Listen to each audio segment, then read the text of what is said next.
queridos, pode sentar. Boa noite a todos. Que calor é esse?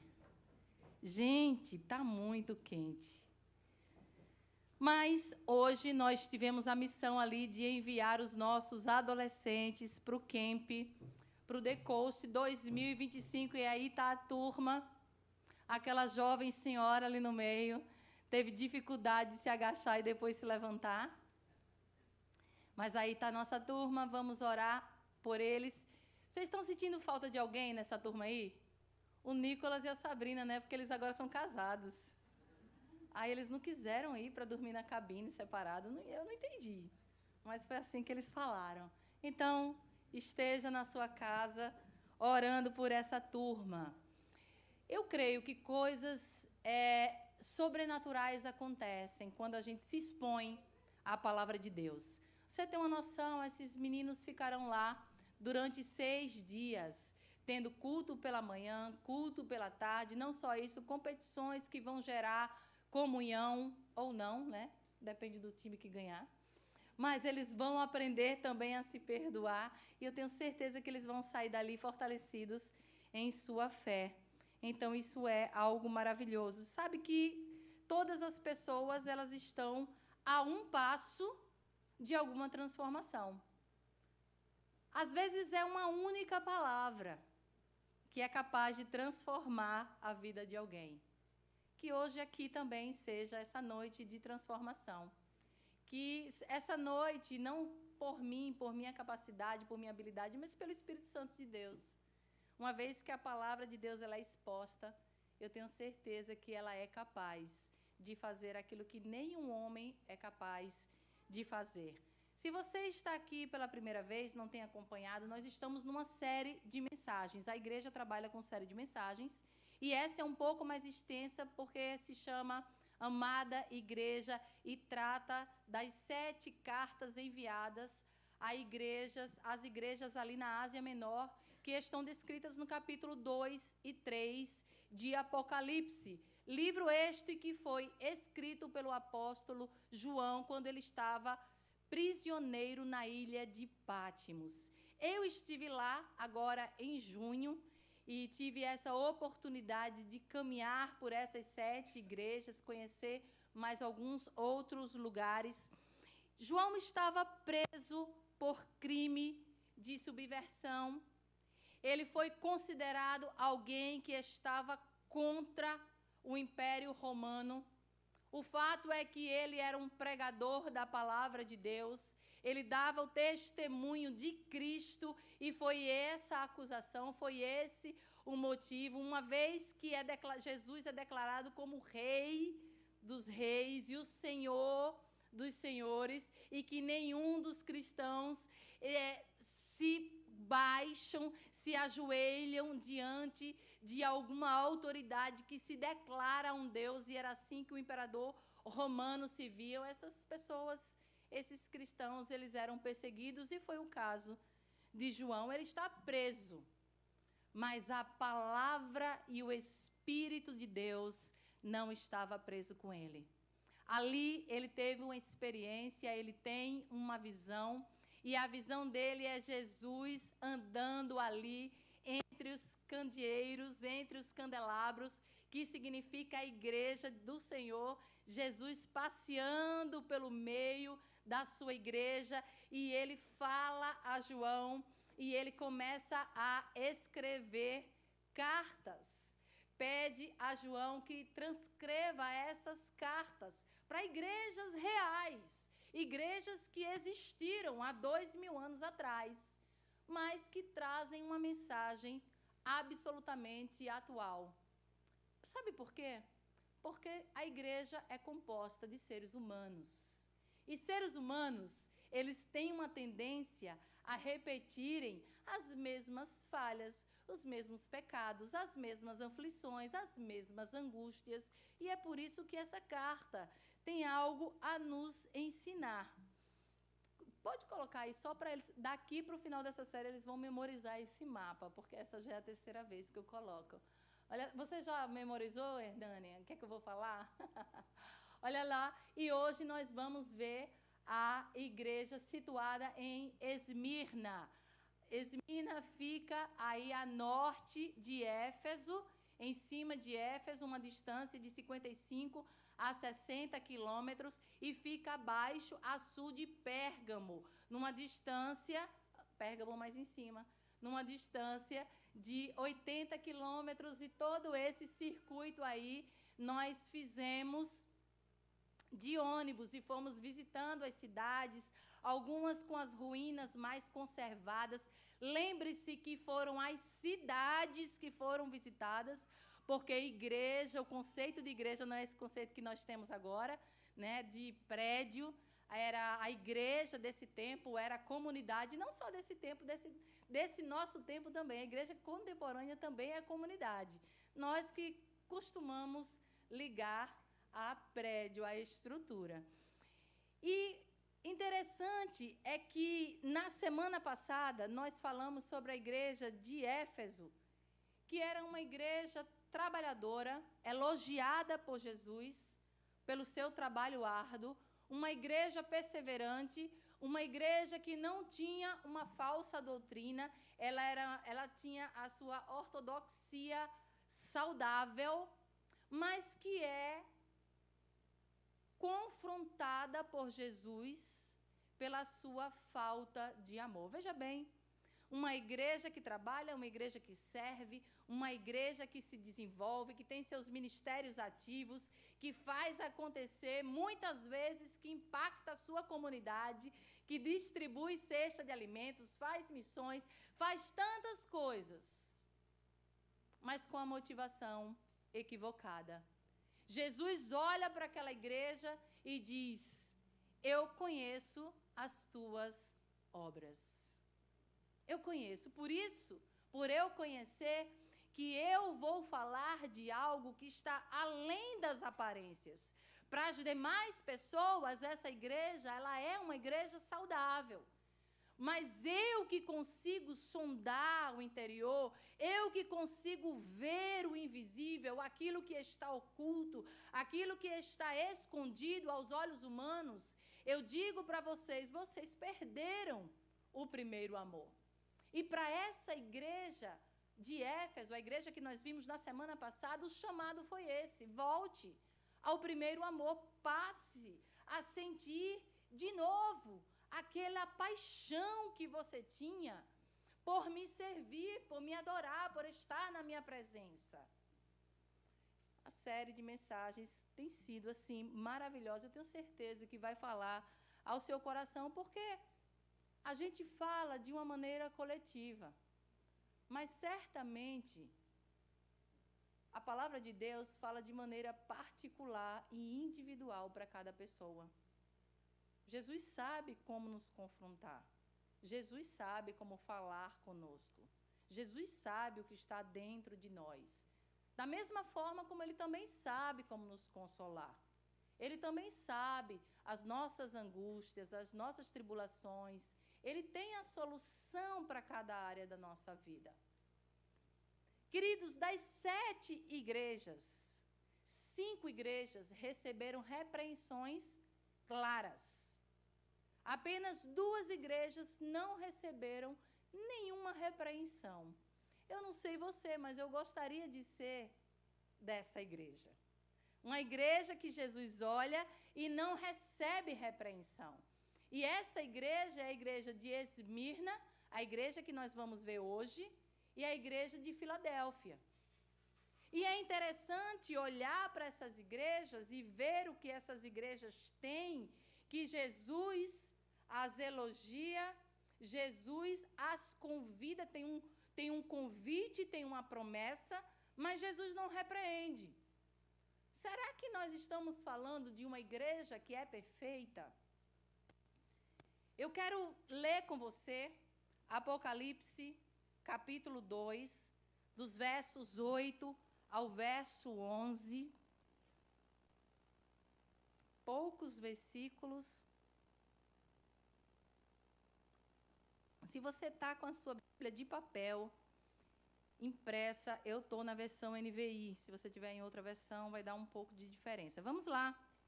A palavra de Deus diz assim: Ao anjo da igreja em Esmirna, escreva: estas são as palavras daquele que é o primeiro e o último, o que morreu e tornou a viver.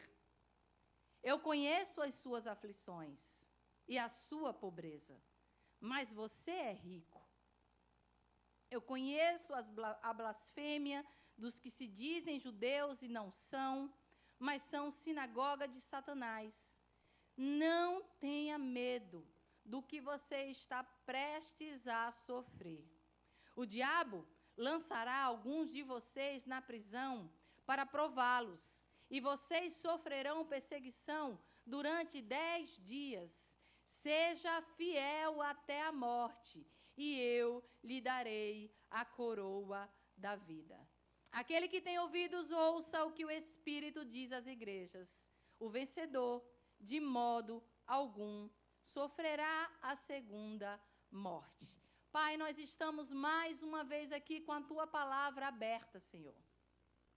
Revela o Teu coração ao nosso coração. Revela as Tuas prioridades. Coloca no lugar todos os aspectos da nossa vida. Move as coisas de lugar. Nos faz enxergar qual é de fato a nossa prioridade de vida. Nos faz enxergar através dos Teus olhos, olhos espirituais que alcançam e que veem coisas que nós não somos capazes de ver, porque somos limitados. Pai, esse lugar é Teu, esse povo é Teu. Se revela a eles. É isso que eu te peço em nome de Jesus.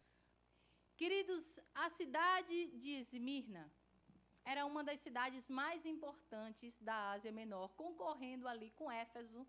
Nós vimos que Éfeso era uma cidade portuária e por isso era uma cidade muito rica, porque ali circulavam pessoas de todos os lugares, mercadorias, importação, exportação, o comércio era superaquecido. E essa cidade de Esmirna não é diferente. Ela também é rica e ela também é uma cidade portuária. É uma cidade que originalmente ela foi construída por volta de 1000 antes de Cristo, porém ela foi destruída depois de um tempo. Passou alguns séculos totalmente inexistente, totalmente destruída, até que depois de alguns séculos essa cidade foi mais uma vez reconstruída. Por isso ela é conhecida como uma cidade que reviveu. Hoje ela continua sendo uma cidade lindíssima. Lá no ônibus, com os pastores, perguntaram dessas cidades, de todas essas cidades, se você pudesse escolher uma para você viver, qual você escolheria? E todo mundo falou Esmirna. Ali, aquela cidade continua uma cidade muito próspera e nós podemos ver um pouco das ruínas da cidade antiga. Eu queria mostrar para vocês. Aí nós tínhamos um devocional em cada cidade que nós chegávamos. Aí, aquela parte, a parte de baixo, aí nós subimos e vimos. E para o lado de lá também tinham algumas. Então, assim, tem cidades que são mais conservadas do que outras. Mas nós podemos ter um pouco de noção. E é tudo muito, muito bonito, principalmente por causa da história, né? E você poder pisar. Vamos lá, vamos juntos, vamos fazer uma viagem à Turquia. Está nos planos da Zion fazer essa viagem, vai ser maravilhoso. Essa cidade, ela foi destruída e ela reviveu. E o interessante dessa cidade, da cidade antiga, é que ela tinha uma fidelidade a Roma, muito antes do Império Romano ser consolidado. Essa foi uma das primeiras cidades em que o culto ao imperador foi estabelecido. Era necessário adorar ao imperador como sendo um Deus. E essa adoração era uma adoração oficial. Existia uma vez por ano um determinado momento em que todos os cidadãos, eles precisavam acender incenso, acender velas em homenagem ao imperador, e quem fizesse recebia um certificado oficial. E quem não fizesse não recebia esse certificado. O que fazia com que essa prática de adoração reverberasse na vida da igreja. Porque como os cristãos, eles não se dobravam a essas práticas, eles não tinham esse certificado, o que ficava muito fácil de identificar quem era uma pessoa que se dobrava ao imperador e quem era alguém considerado rebelde. Assim ficava fácil distinguir. Eu não sei se nos tempos atuais é fácil nos distinguir das outras pessoas. Tem gente aí que está balançando a cabeça. Balance não, irmão, diga que é. O pessoal daqui dá para perceber. Dá sim. Dá para ver que a gente é crente, não é isso? A gente não precisa de certificado. A gente não precisa de também não possuir o certificado. Pela nossa conduta, pelo nosso comportamento, que essa seja a marca impressa de Cristo em nós. O nosso coração esteja marcado. E diante dessa ausência de certificado, essas pessoas, a igreja era brutalmente perseguida.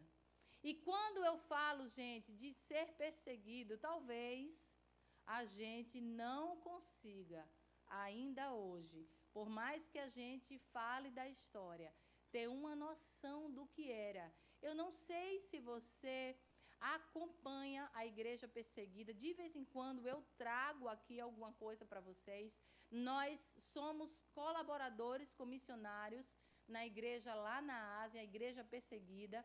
E quando falamos de igreja perseguida, gente, estamos falando de pessoas que se reúnem em poços, que se reúnem em cavernas, que quando você fala assim, igreja, você entra numa casa, entra, e lá tem um quartinho em que 3, 4, 5, 6 pessoas se reúnem. Isso é a igreja perseguida. Porque se eles forem descobertos, com certeza serão martirizados. E para a gente que vive aqui na América, para a gente que escolhe muitas vezes fazer outras atividades, a estar na igreja, a estar com a igreja, a estar com os irmãos celebrando o Senhor, para nós isso parece uma prática um tanto esquisita. E para eles, essa nossa prática é que é esquisita. Como que nós temos liberdade de falar do amor de Cristo para as pessoas que estão perdidas? Como que nós temos liberdade de nos reunirmos como igreja? Como que nós temos liberdade de ter a palavra de Deus, não só quantas nós quisermos, em várias versões, de maneira impressa, de maneira digital, e deixamos de ler a palavra? Isso para eles é que não faz sentido algum. E Jesus, ele escreve justamente para essa igreja. E no início da carta, nós vamos ver Jesus fazendo a sua própria apresentação. Toda carta, todas as 7 cartas começam com Jesus fazendo uma apresentação diferente de quem ele é. Na carta a Éfeso, aparece ele dizendo que ele é aquele que tem as 7 estrelas na mão direita, que conota poder, autoridade, acima de todas as outras coisas. E aqui Jesus vai se apresentar. Estas são as palavras daquele que é o primeiro e o último, que morreu e tornou a viver. Interessante é que Jesus vai sempre se apresentar conforme a necessidade de cada igreja. É interessante conversar com vocês após o culto, porque cada pessoa vai falar da palavra de uma maneira diferente. Porque Jesus, ele tem uma maneira particular de falar com cada pessoa. Jesus, ele fala com cada igreja de acordo com o perfil da igreja, com aquilo que a igreja está passando e com aquilo que a igreja está precisando escutar. Da mesma forma, de maneira individual, Jesus vai falar de maneira particular. E eu espero que ele fale com você essa noite. Jesus, ele se apresenta dizendo que ele é o primeiro e o último, para uma igreja que é obrigada a se dobrar a um homem comum, um homem natural, que dizia ser o primeiro e o último. Era isso que César, o imperador, fazia. Ele dizia: eu sou o primeiro, eu sou o último, eu sou o Senhor e eu sou Deus. Jesus, ele enfatiza as palavras que estão escritas sobre ele lá no livro de Isaías, capítulo 44, verso 6, que diz assim: diz o Senhor, o Rei de Israel, o seu Redentor, o Senhor dos Exércitos, eu sou o primeiro e sou o último, fora de mim não há mais outro Deus. Jesus, ele fala para uma igreja perseguida, que via os seus irmãos sendo mortos. Você imagina, você congregava com irmãos em que no próximo culto, aquele irmão podia ter sido queimado. Aquele irmão poderia já não mais estar presente no meio da congregação. E é para essa igreja que Jesus está falando, e ele diz: olha, eu sou aquele que venceu a morte. Eu sou aquele que venceu não só a morte, mas que voltou a viver. E agora vivo eternamente. E isso, já no começo da carta, é uma mensagem de esperança para essa igreja que estava sofrendo essa perseguição ao ponto de morrer. E ele continua dizendo: eu conheço as suas aflições e a sua pobreza. Jesus conhece todas as coisas. A Éfeso, ele diz: eu conheço as tuas obras. Ele conhece o que a gente faz, mas também ele conhece quem nós somos. Ele também conhece aquilo que nós passamos. Eu conheço as suas aflições, eu conheço a sua pobreza, eu conheço o que você passa, eu conheço o meu povo, ele conhece cada drama, cada luta, cada tribulação. Ele conhece as coisas que você não tem coragem de falar, nem para a pessoa mais próxima a você. Teve uma vez que eu cheguei no quarto do Vinícius, meu filho, aquele que estava aqui tocando, porque Ministério de Louvor é assim, né? Eles somem depois, né? É uma coisa. Ele foi ver a filha lá na sala. Ele mandou dizer isso. Bom, eu até me perdi, mas eu lembrei. Eu fui no quarto dele um dia e lá tinha um quadro. Eu tinha colocado um quadro de escrever mesmo, branco, né? E eu vi um negócio assim, cheio de código. E eu falei assim: meu filho, o que é isso? Aí ele disse: minhas orações. Eu falei: mas por que em código? Ele disse: para o diabo não saber. Eu achei criativo. É porque Jesus sabe. Para que a gente vai estar dando essa moleza, né? De o diabo saber. O Senhor sabe. Será que isso consola o seu coração? Isso consola o seu coração? Saber que todas as vezes que você chora calado, todas as vezes que você não vê uma solução para o seu problema, todas as vezes que você não vê uma luz no final do túnel, que você não vê uma resposta, que você não vê uma esperança, consola o seu coração saber que Deus sabe, que Deus pode fazer, que você não está sozinho. E a palavra que o texto emprega para aflições no original significa literalmente peso esmagador, um fardo que oprime. Era isso que significava essa perseguição de Roma. A perseguição era tamanha, era tão grande que as pessoas, os cristãos, eram levados à pobreza, porque o império vinha e tirava tudo daquele povo que não queria se dobrar. Eles ficavam sem absolutamente nada. Será que nós estamos preparados para isso? Era uma pobreza extrema. Existia a possibilidade. A possibilidade era se dobrar. A possibilidade era negar a Cristo.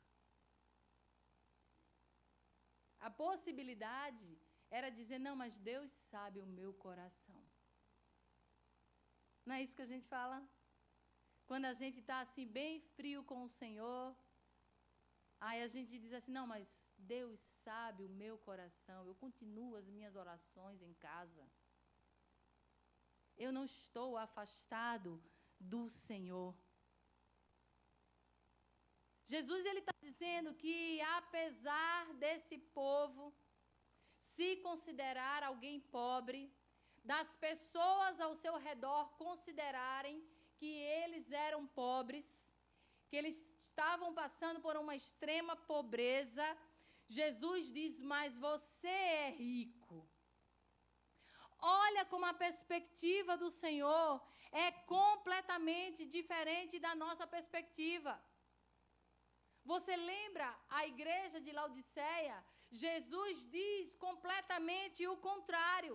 Ele diz assim, olha, você se considera rica, mas você é pobre, cego e nu. Você acha que você tem riqueza, mas você não tem nada. Mas para essa, ele diz, olha, você é rica. Igreja, acorda, se levanta, você é rica. Jesus, ele fala para essa igreja perseguida pelos romanos, não só que conhece as suas aflições, que conhece a sua pobreza, mas também conhece a blasfêmia dos que se dizem judeus e não são, mas são sinagoga de Satanás. Ou seja, essa igreja, além de ser perseguida pelo Império Romano, ela também é perseguida pelos judeus, por aqueles que se diziam povo de Deus. Então, havia uma combinação de perseguição. O povo de Deus, o Israel de Deus, que era para apoiar aqueles que estavam seguindo a Cristo, eles achavam que os cristãos eram alguém que estava blasfemando, dizendo que Jesus era Deus. Mas quando, na verdade, Jesus olha para essa situação e diz, espera aí, são vocês que estão blasfemando, são vocês que estão sendo usados por Satanás. Que coisa triste é quando alguém que acha que é de Deus, mas na verdade está se auto-enganando. É alguém que está sendo usado por Satanás para perseguir o povo de Deus. Pessoas, lobos, que se infiltram no meio da igreja.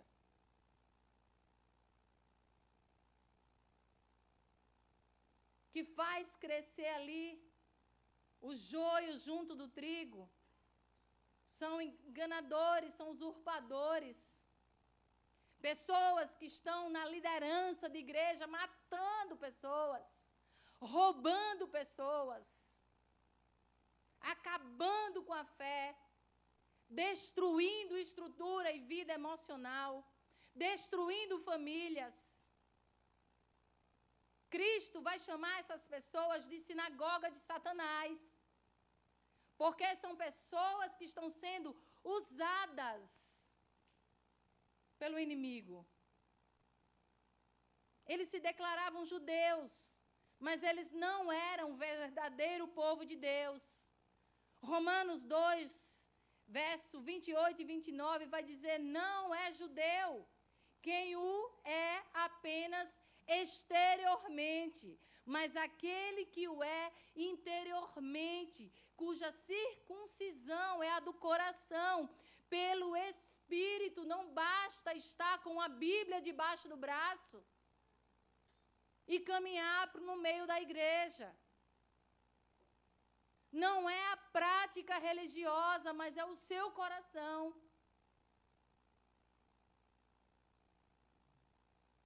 Eles achavam que serviam a Deus, mas na verdade eles serviam ao inimigo.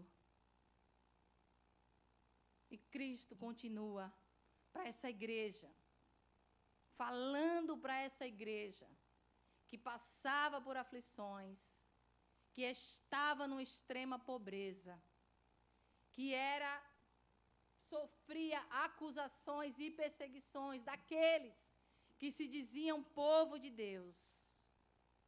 Ele diz assim no verso 10: não tenha medo do que você está prestes a sofrer. Eu sei que ninguém fica encorajado com uma palavra dessa, se a gente vai olhar de maneira simplesmente fraseada. Mas você pode olhar por outra perspectiva. A perspectiva em que Jesus olha para o futuro e ele conhece o futuro. Ele não perde o controle desse futuro. E ele diz: olha, vocês não tenham medo de algo que ainda vai acontecer. Não tenham medo daquilo que vocês vão precisar passar. Não tenham medo daquilo que vocês vão precisar sofrer. Eu não sei se você veio aqui para os Estados Unidos debaixo dessa palavra. Ser forte e corajoso. Se você veio debaixo dessa palavra, é porque você já sabia que o negócio ia... Você quis se enganar. Ser forte e corajoso, você vai ter muitos motivos de ser fraco e de ficar com medo. Jesus está dizendo: eu sei o que vai acontecer. Eu estou no controle da história. Não é interessante você olhar? Tem crente que fica tão magoado com o Senhor, porque o Senhor não afasta o sofrimento, o Senhor não livra do sofrimento, tendo a capacidade de fazer, Ele não faz. Olha para esse texto. Jesus não promete livrá-los do sofrimento. Jesus não diz: olha, faça uma vigília, faça um jejum de 40 dias, pede para que esse sofrimento seja afastado. Jesus, ele podia impedir o sofrimento dessa igreja, mas ele não faz. Porque a intenção de Jesus não é nos poupar, não é poupar a sua igreja, mas é prová-la. Às vezes eu brinco com o Senhor e digo assim: se eu provar mais o quê? Já mostrei que estou firme, né? Que aqui, ó, o sangue pode dar na canela. A intenção do Senhor é fazer essa igreja passar por esse sofrimento e ser cada vez mais aperfeiçoada. Ele diz: olha, vocês vão sofrer, mas não tenham medo. Você sabe que a palavra perseguição, ela está diretamente ligada a produzir. Toda perseguição, todo sofrimento, ele produz algo. E nunca é algo ruim. Sempre é algo bom. Produz perseverança, produz paciência, produz fé, sabedoria, porque muitas vezes vai ser necessário se achegar diante do Senhor todas as vezes que você está sofrendo. Presta atenção nisso. Não são as horas que você mais busca Deus. São as horas que você olha e faz, Senhor, agora é com o Senhor. Sempre foi. Mas a gente teima em querer resolver as nossas próprias questões. Ele continua dizendo, o diabo lançará alguns de vocês na prisão para prová-los, e vocês sofrerão perseguição durante 10 dias. Agora entra mais uma pessoa nessa problemática toda. Essa igreja estava sendo perseguida pelo Império Romano, pelas autoridades. Essa igreja estava sendo perseguida pelo povo que seria suposto ser o povo de Deus. E agora o diabo tira vantagem, o inimigo tira vantagem de toda essa situação, entra na história e agora ele impulsiona esses cristãos a sofrerem perseguição e serem jogados na prisão. Não se engane, não se engane, o diabo milita todo o tempo contra o povo de Deus. Não abra brecha, endireite os seus caminhos, endireite a sua vida. A nossa promessa e esperança é que nós sabemos que o diabo fica rondando ao nosso derredor, mas nós temos um leão ungido, forte, poderoso, nos protegendo de todo o mal. Ele fala sobre 10 dias, e eu quero dizer para os irmãos que não são 10 dias literais. Todas as vezes que aparece esse número 10, está se falando sobre prova, sobre teste. Perceba que existem 10 mandamentos, as 10 pragas do Egito. E aqui ele fala de 10 dias, mas na verdade são séculos e séculos e séculos que esse povo é perseguido. Alguns historiadores vão dizer que esse número 10 é a conta exata de todos os imperadores que se levantaram cruelmente contra o povo de Deus, e dentre eles está Nero, Domiciano, Trajano, Marco Aurélio, Severo, Décio, Valeriano, Aureliano, Maximiano e Diocleciano. Deve ser tudo da mesma parentela, né? Falta de criatividade, eu achei, né? Ou então era moda, né? Porque hoje é Enzo, né? Tudo com zoom, né? Queridos, e a perseguição foi cruel nessa igreja em Esmirna. Nós não temos relato nem citação dessa igreja em nenhum outro texto bíblico. Só ouvimos falar de Esmirna aqui, em Apocalipse. Mas os historiadores vão dizer que mais de 1000 cristãos foram empurrados montanha abaixo para serem martirizados. Uma das histórias e dos mártires mais conhecido é Policarpo. Policarpo, ele era pastor, bispo dessa igreja de Esmirna, e ele foi considerado subversivo pelas autoridades romanas. Em um determinado dia, as autoridades romanas mandam os soldados irem até lá, até a sua casa, prendê-lo. Ele não foge, ele mesmo se entrega, assim como Cristo fez. E ali, no meio daquele estádio, porque era assim que as pessoas eram martirizadas, para servir de humilhação pública, pessoas iriam assistir ali como se fosse um jogo olímpico. Naquele lugar, ele é ameaçado a ser comido por feras, por animais, mas ele não nega a Jesus. Algumas autoridades vão até ele, pedem ele para reconsiderar. Dizem que vão acender uma fogueira e ele vai ser queimado. Mesmo assim, ele não nega o nome do Senhor. Os historiadores vão contar que na noite anterior ele tem um sonho, e nesse sonho o travesseiro dele estava queimando. E ele já entendeu que ele morreria dessa forma.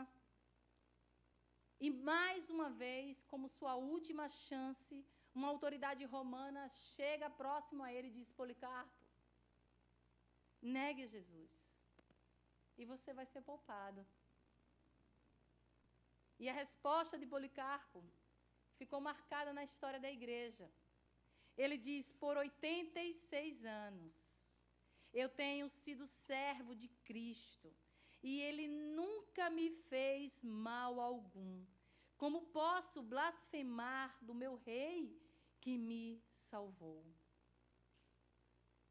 Policarpo disse: não precisa me amarrar, eu vou permanecer aqui. Os soldados começaram a colocar lenha, tocar fogo naquelas lenhas. Ele começou a abrir a sua boca e louvar a Deus, as chamas queimando.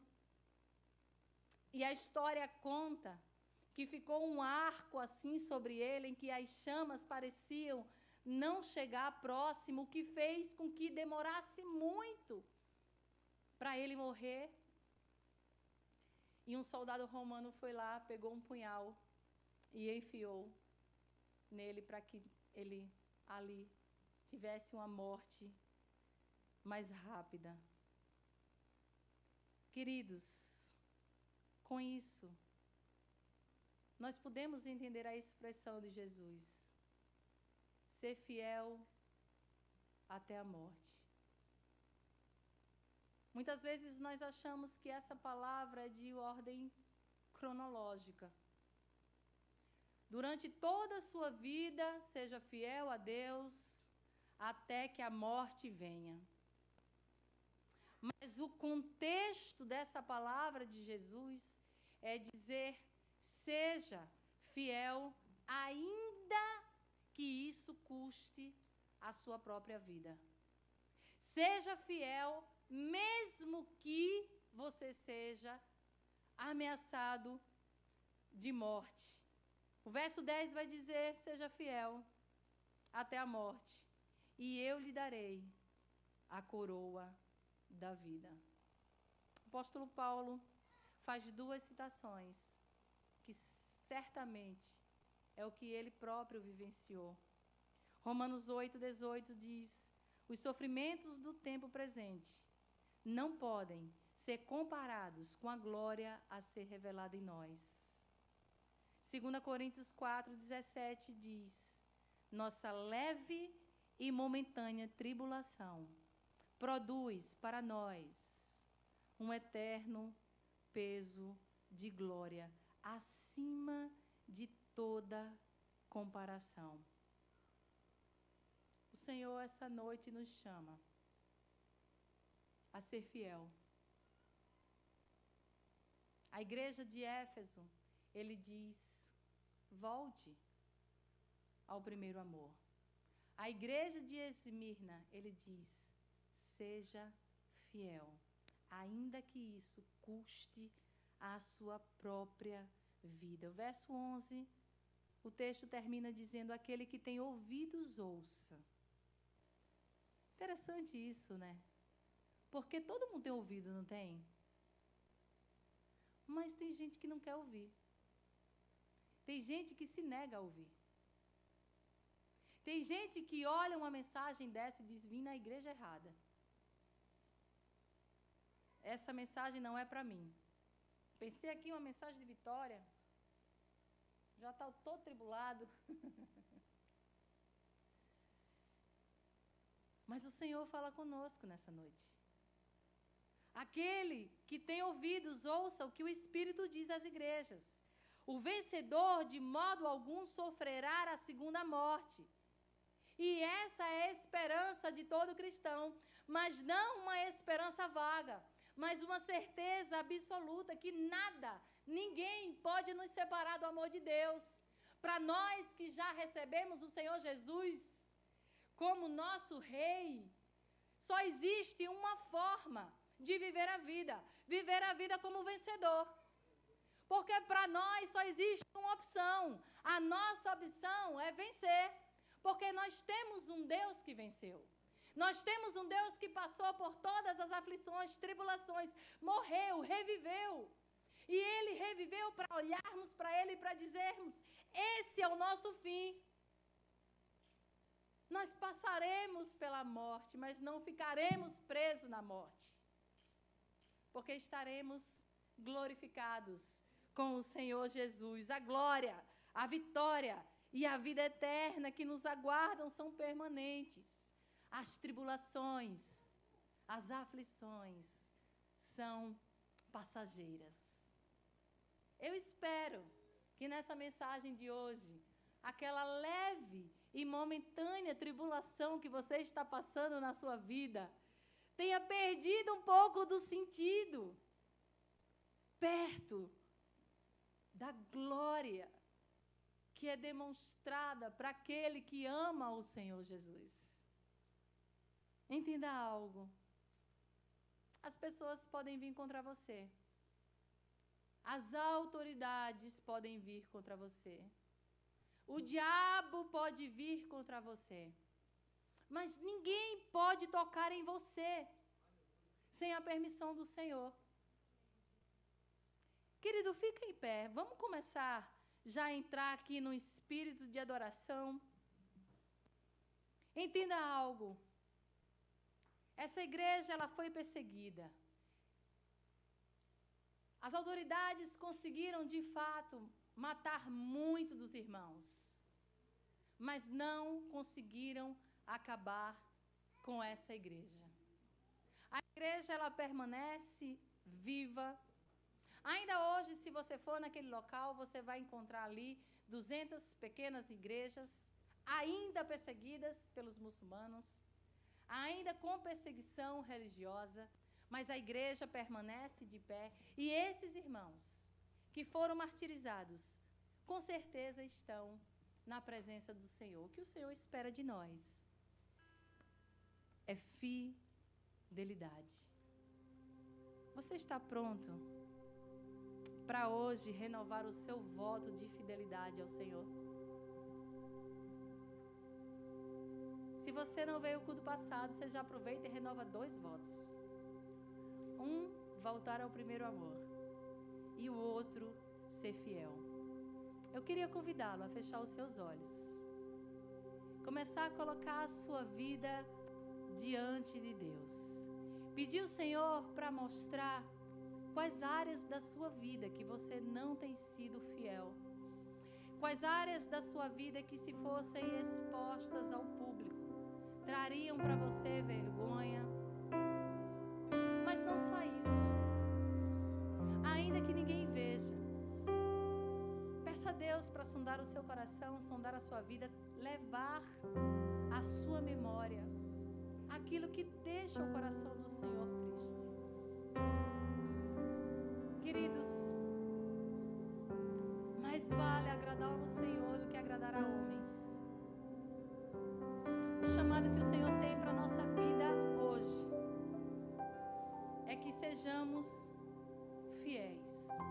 Ainda que por causa da nossa fidelidade ao Senhor tenhamos perdas, tenhamos alguns prejuízos,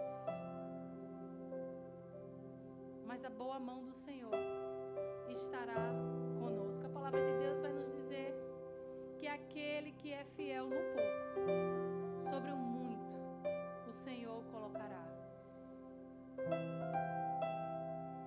Essa palavra é uma palavra verdadeira. Essa palavra é uma palavra que não pode voltar vazia.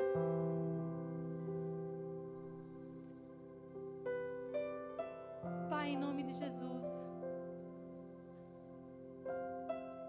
nós colocamos agora os nossos corações, nossa vida no Teu altar, Senhor, sabendo que o Senhor é um Deus vivo,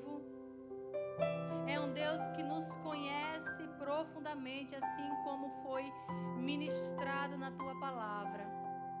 O Senhor conhece aquilo que nós fazemos, que todas as pessoas ao nosso redor também têm a capacidade de ver. O Senhor conhece aquilo que está dentro do nosso coração, aquilo que é a nossa motivação por fazer, que são as coisas que as outras pessoas não conseguem enxergar. O Senhor conhece também todos os nossos sonhos, desejos, angústias, aflições, tribulações.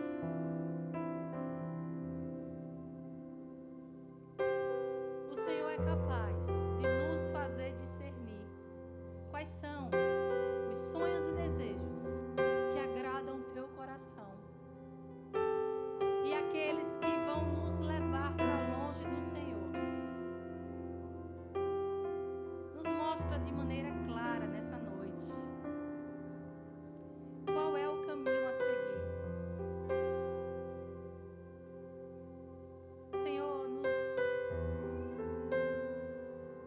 acende em nós o desejo, a vontade de, mais uma vez, ter aquela paixão pela Tua Palavra, porque na Tua Palavra nós encontramos as respostas que nós precisamos. Muitas vezes estamos fazendo escolhas erradas, porque fazemos as escolhas segundo o nosso próprio coração, e o nosso próprio coração é idólatra, é um coração egoísta. Mas quando vamos para a Tua Palavra, Senhor, podemos ouvir a Tua voz,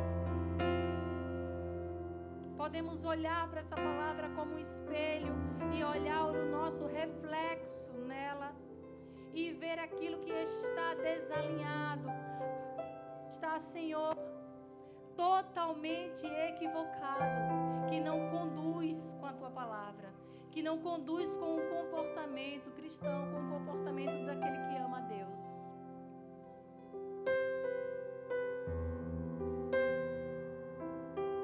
O Senhor também conhece todas as vezes que nós fomos injustiçados, que falaram mentiras ao nosso respeito. Quanto a estes, nós te pedimos, Senhor, nos faz perdoar, nos faz liberar amor, que o nosso coração possa ser livre de qualquer cadeia, qualquer amarra que nos prende, porque nós queremos andar em liberdade, queremos ser guiados pelo Teu Espírito Santo e não por nenhum peso. Coloca em nós a nossa verdadeira identidade, a identidade de filhos, filhos amados, filhos abraçados, adotados, filhos santos, santificados pelo Teu sangue. Em nome de Jesus, faz essa noite ser uma noite de transformação para a glória do Teu nome.